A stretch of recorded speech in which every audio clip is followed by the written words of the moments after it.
Man, we wrapping it up, man. I brought this in a minute ago. I'm gonna really. This is for Monday, but you know me, I wouldn't be able to sleep at night, so I decided to go ahead and diagnose it now. Now, y'all saw the title, right? Ticking noise and how to tell which side is coming from, or how to tell where the noise is coming from. Remember, guys, the Hemi, this particular engine, this is a 2010, guys. This is a damn good looking truck for a 2010 model. I don't want to put customer business out there, but yeah, it's a damn good looking truck to be a 2010 model, and it's got a quite a few miles. In fact, let me go see. I want to be accurate on this. As far as the mileage go, how many miles on this thing? What that say? What that say?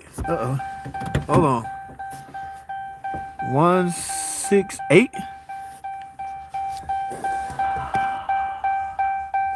Yeah, 186,000 miles. No, 168,000 miles. Well, anyway, see, I've already ran it. I drove it in here. The thing about the ticking noise, guys, you got to keep in mind as it relates to this freaking engine. Uh, if it's the ticking is related to exhaust, the noise will slightly go away as the car or as the engine warm up, right? Now, if it's a valve train ticking noise, let's say such as a lifter, collapse and it's chewing into the camshaft load, yeah, that's gonna try to be continuous. In other words, it's gonna tick all the time. So the way you should go by doing it, I mean, a lot of you guys, this is not a new engine. This engine been around a while, and everybody familiar with it, and the noises that it produce. But there's some new guys that may be watching this and don't know. So it might still. Let me see. I'm gonna start it up. Like I said, I drove it in and it was loud because it had set for a while. As the engine runs and warm up, I guess the exhaust manifold expand and the noise will go away. So you can keep that in mind from that standpoint.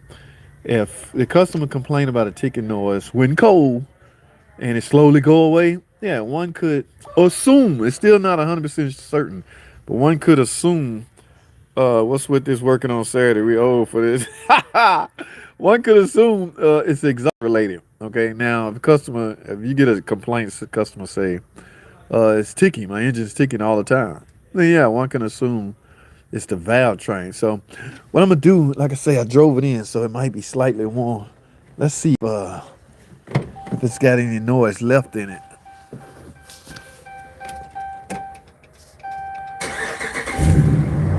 Ah, a little bit.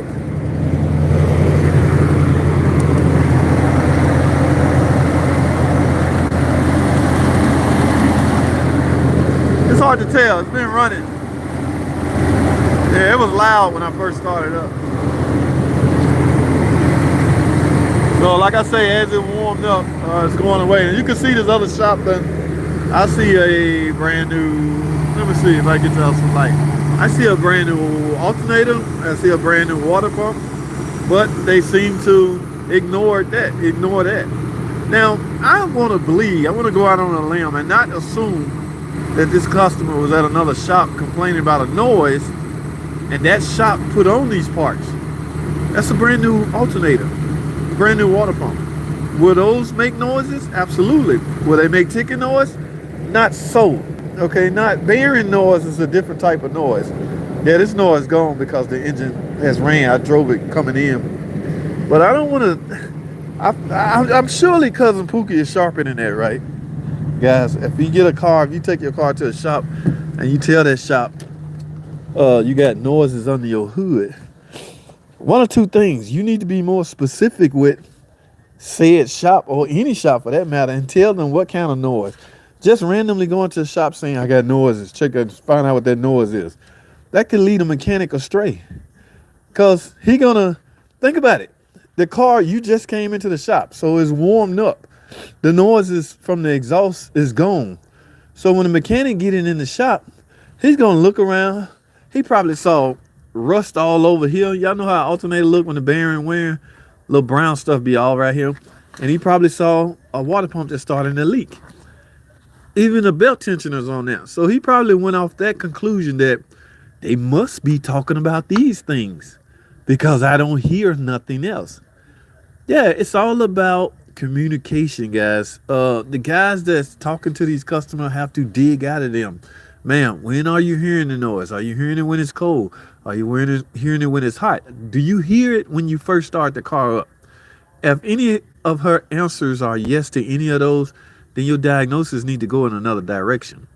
But a female customer don't know and don't know how to comprehend what you asking her. All she know is sometimes she hear a noise.